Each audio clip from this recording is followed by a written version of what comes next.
Visa rejection isn't bad luck, it's a weak profile.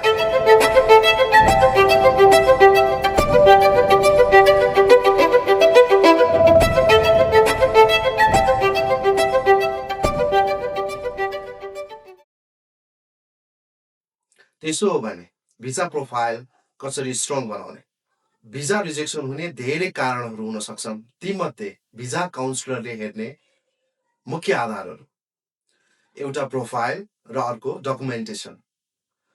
कुनै पनि व्यक्ति विविध अपर्च्युनिटीको लागि विदेश जाने, त्यहाँ इलिगल बसेर भए पनि काम गर्ने, पेपर बनाउन खोज्ने नियत बनायो वा काम नपाइकन पनि इलिगल बस्यो भने पनि त्यो देशको लागि डेफिनेटली समस्या हुन्छ। यस्तो नहोस् भनेर भिसा दिने काउन्सिलरले यस विषयमा एक्सपर्टाइज नै गरेको हुन्छ।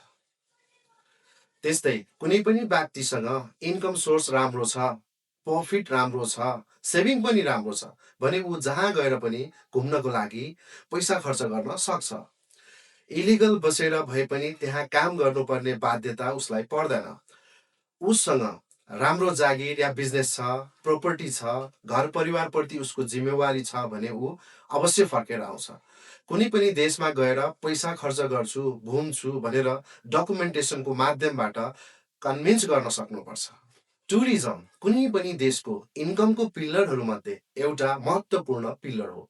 यदि जेन्युन टुरिस्ट हो भने त्यो देशको राम्रो इन्कम जेनेरेट हुन्छ। यदि जेन्युन टुरिस्ट हो भने भिसा किन पाउँदैन? राम्रो प्रोफाइल छ तर राम्रो डकुमेन्टेसन कसरी तयार गर्ने? अब यतातिर लागौँ।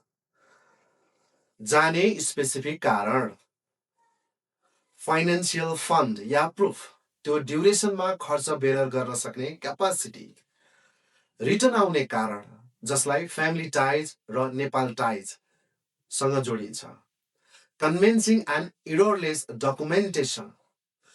प्रो टिप्स, पहिला इन्कम जेनेरेट हुने सोर्सहरू के हुन सक्छन्? सोर्सहरूबाट डकुमेन्टेसनलाई स्ट्रङ बनाउने र कसरी देखाउने? स्यालेरी, व्यापार, बिजनेस, रेन्टल, पेन्सन, स्टक विविध हुन सक्छन्। आफूले के भनिएको छ, के रियालिटी हो त्यसलाई प्राइमरी बनाउने। बैंक स्टेटमेन्ट यो महत्त्वपूर्ण र प्रमुख माध्यम हो।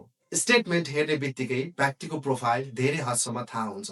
विदेश जाने योजना बनाउनु भएको छ भने salary, profit, interest, rent, pension, कुनै पनि इन्कम या एक्सपेन्सेसलाई ब्याङ्किङ थ्रु ट्रान्जेक्सन गराउने। क्लोजिङ ब्यालेन्स, ट्रान्जेक्सन मात्र छ तर सेभिङ अमाउन्ट छैन।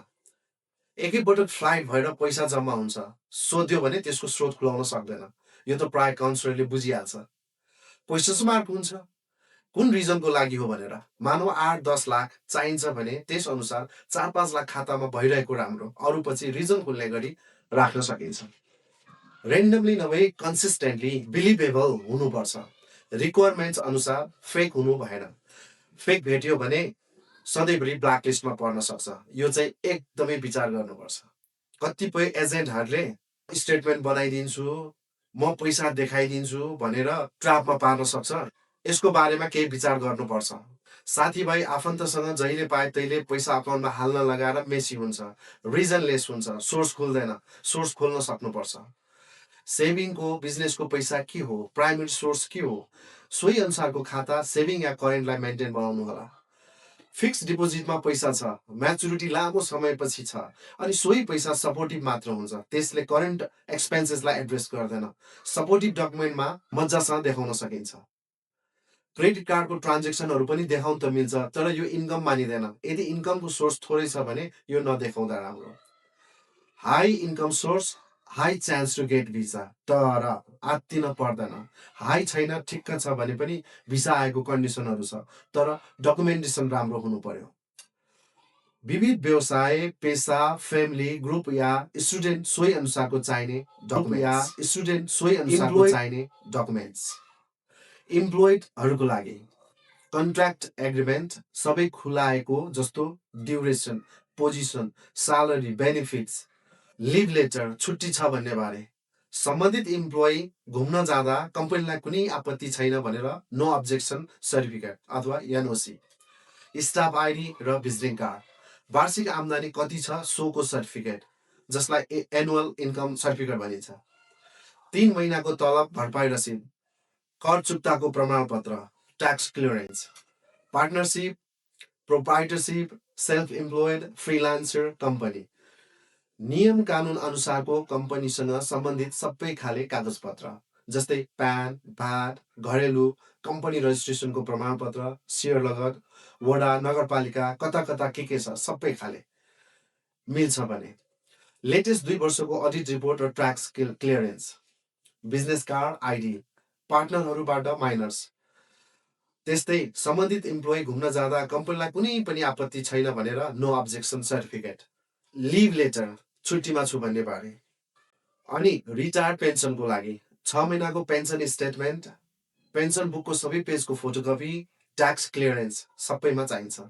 अनि प्रोपर्टी रेन्टल इन्कम देखाउनुहुन्छ भने एग्रिमेन्ट गर्नुभएको पेपर, भाडाको ट्याक्स तिरेको रसिद, जग्गा धरी पूर्जा, रेन्टल डिपोजिट भएको ब्याङ्क स्टेटमेन्ट, ट्याक्स क्लियरेन्स।